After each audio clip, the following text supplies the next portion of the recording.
Mon amour en lequel j'avais tant cru était comme un arbre sans racines. Mais j'ignorais que le véritable amour adoucit le cœur au bout de la souffrance. Aline était assise devant son miroir, contemplant son reflet avec des larmes de joie dans les yeux. Ce jour tant attendu était enfin arrivé, le jour de son mariage avec Samuel, l'homme qu'elle aimait plus que tout. Tout avait été soigneusement préparé, rien ne manquait. Sa meilleure amie Diane l'avait aidé à organiser chaque détail. Diane était comme une sœur pour elle, la personne avec qui elle partageait tout. Leur amitié était née à l'université et s'était renforcée au fil des années. Diane avait été la première à savoir que Samuel allait demander Aline en mariage. Elle en avait pleuré de joie et avait promis à Aline de toujours être là pour elle. Mais derrière cette belle façade d'amitié, une ombre inquiétante commençait à se dessiner. 2 semaines avant le mariage, Aline remarqua un changement chez Diane. Elle était plus distante, soucieuse, comme si quelque chose la troublait. Lorsque Aline lui demanda ce qui n'allait pas, Diane sourit faiblement et répondit « Il n'y a rien, Aline. C'est juste le stress des préparatifs. Je veux que ton jour soit parfait. » Aline voulut la croire, mais un pressentiment l'envahissait. Puis un jour, elle reçut un message anonyme sur son téléphone. « Ne fais pas confiance à ceux qui te sourient trop. Certains rêvent de porter ta robe de mariée à ta place. » Paniquée, elle montra le message à Diane. Cette dernière éclata de rire et répondit « Quelqu'un essaie de te gâcher ton bonheur? N'y prête pas attention. » Aline voulut encore une fois lui faire confiance, mais au fond d'elle, quelque chose lui disait que tout n'allait pas. Le jour du mariage arriva. La nuit était douce et une foule était venue assister à l'union d'Aline et Samuel. Vêtue d'une magnifique robe blanche, Aline avançait avec un sourire radieux, prête à dire oui à Samuel devant tout le monde.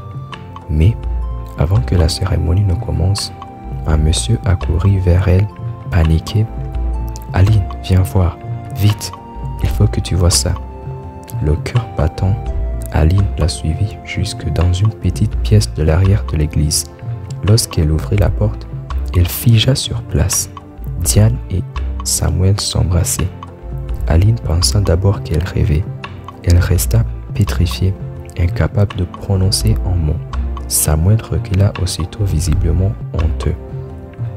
Diane, elle, esquissa un sourire victorieux. « Samuel ne t'a jamais aimé, Aline, » déclara-t-elle. « Il était avec toi par obligation, mais moi, il m'aime vraiment. » Le monde d'Aline s'écroula.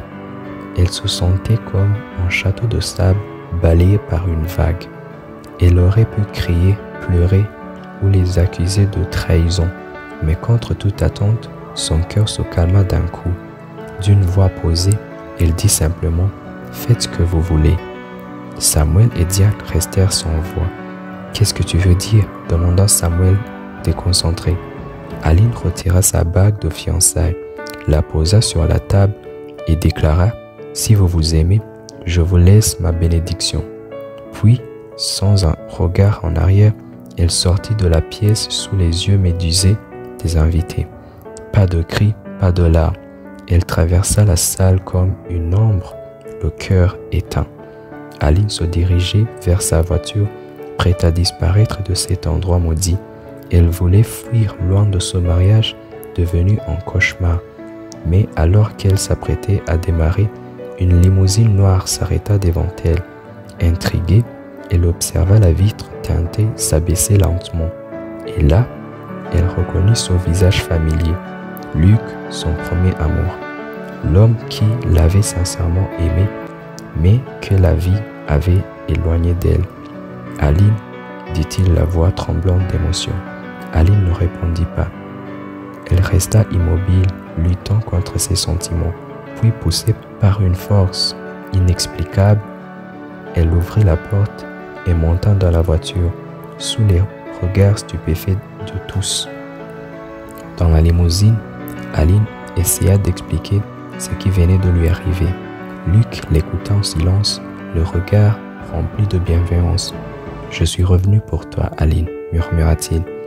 J'ai toujours su que tu étais l'unique pour moi. » Aline se mit à pleurer, mais cette fois, ce n'était pas des larmes de tristesse, c'était des larmes de guérison. Son amour venait de s'effondrer, mais Dieu lui offrait un nouvel espoir, car parfois le véritable amour commence là où l'on pense que tout s'arrête.